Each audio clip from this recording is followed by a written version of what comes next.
మీరంత తీవ్రంగా మాట్లాడినప్పుడు చాలామంది ఏమనుకున్నారంటే మీ అమ్మగారు కొంచెం తెరపైకి వచ్చిన తర్వాత అంటే ఆఫ్టర్ ఆల్ దిస్ స్టార్టెడ్ ఓహో ఈయనకి అమ్మగారు ఉన్నారు నార్మల్ అమ్మగారు అని కొంచెం ఆశ్చర్యపోయారు అందరూ.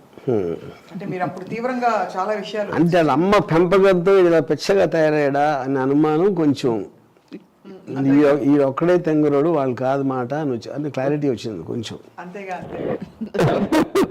సో వెన్ యూ అనౌన్స్డ్ ఇంకా విడిపోతున్నామని చెప్పి అప్పుడు కన్విన్స్ చేయాల్సి వచ్చిందా? ఐ థింక్ ఆల్రెడీ తెలుసు, చూశారు కదా ప్రాసెస్. చూసినప్పుడు ఐ థింక్ ఆటోమేటిక్గా they realise this is not going to work అనేది. అండ్ అదే ఐ థింక్ దాని తర్వాత కూర్చుని నేను వాళ్ళకేదో చెప్పి అవన్నీ ఏమి జరగల. రామ్ గోపాల్ వర్మ గారు అమ్మాయిల పిచ్చి అని 100 సార్లు చాటి చెప్పారు ఇంటర్వ్యూల్లో, బయట, అన్ని విధాలు.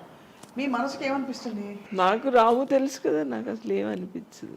అంటే తెలుసు అంటే నేను చెప్పనా, ఇంకో ప్రపంచం, నాకు తెలిసిన ప్రపంచం ఎంతో క్రూయల్గా ఉంటారు మగవాళ్ళు. పైకేమో పెద్ద మనిషిలాగా, దానికంటే ఏదో చెప్తాడు అంతే.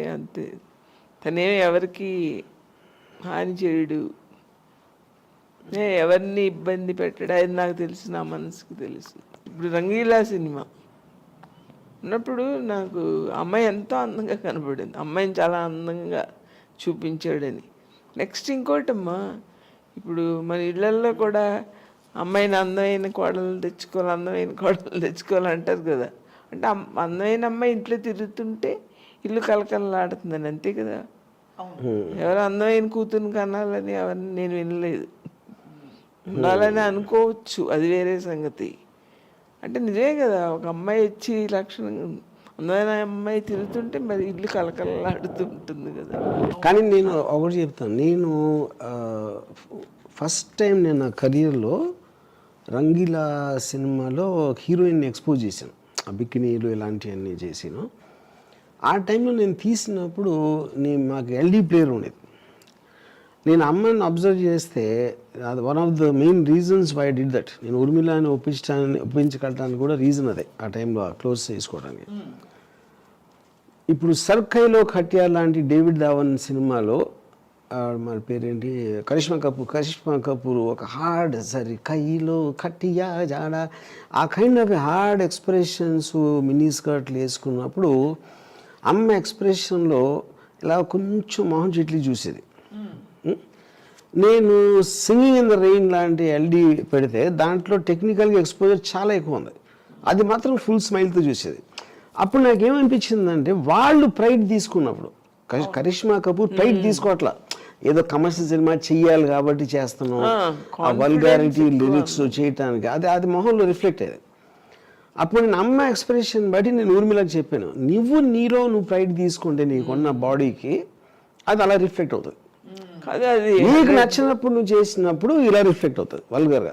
కాన్ఫిడెంట్గా ఉంటే అమ్మాయి మినీ డ్రెస్ వేసుకుని, కాన్ఫిడెంట్ అసలు ఎంత కవర్ చేసేస్తుందో మనకి ఏమనిపించదు, ఇబ్బంది అనిపించదు, ఏమనిపించదు అసలు ఆ కాన్ఫిడెంట్ లేకపోతేనే.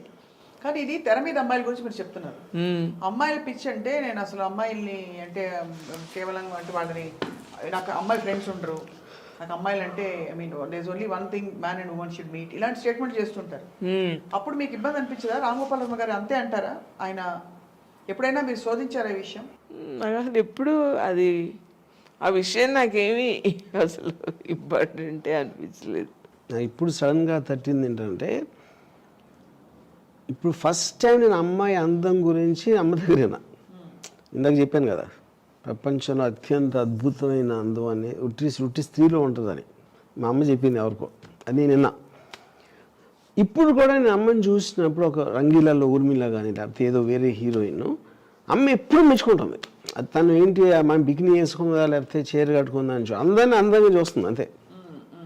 సో ఐ థింక్ అమ్మాయిల అందం గురించి వచ్చిన నాకు అది మా అమ్మ నుంచి వచ్చిందని ఇప్పుడే కనుక్కున్నా.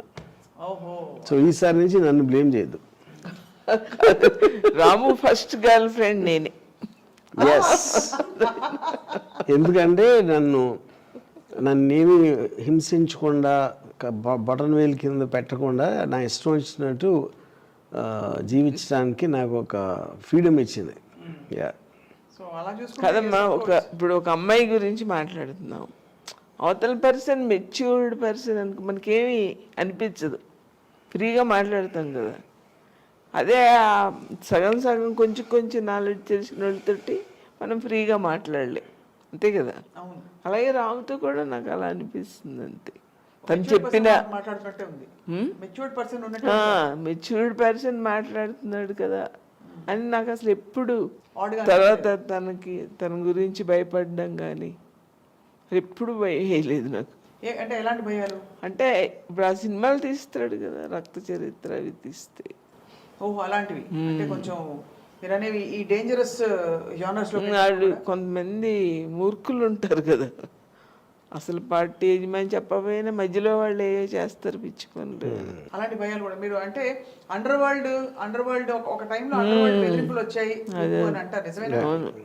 రావటం నిజమే, కానీ నాకు అటు నేచర్ తెలుసు అది ఏంటి బెదిరింపు అనేది, ఎందుకు లేకపోతే ఎవరు చేస్తున్నారు, నాకు ఐ అండర్స్టాండ్ దట్ వర్డ్. మీకు అది అర్థమైనప్పుడు నేను ట్యాకిల్ చేయగలుగుతానని నాకు తెలుసు అది.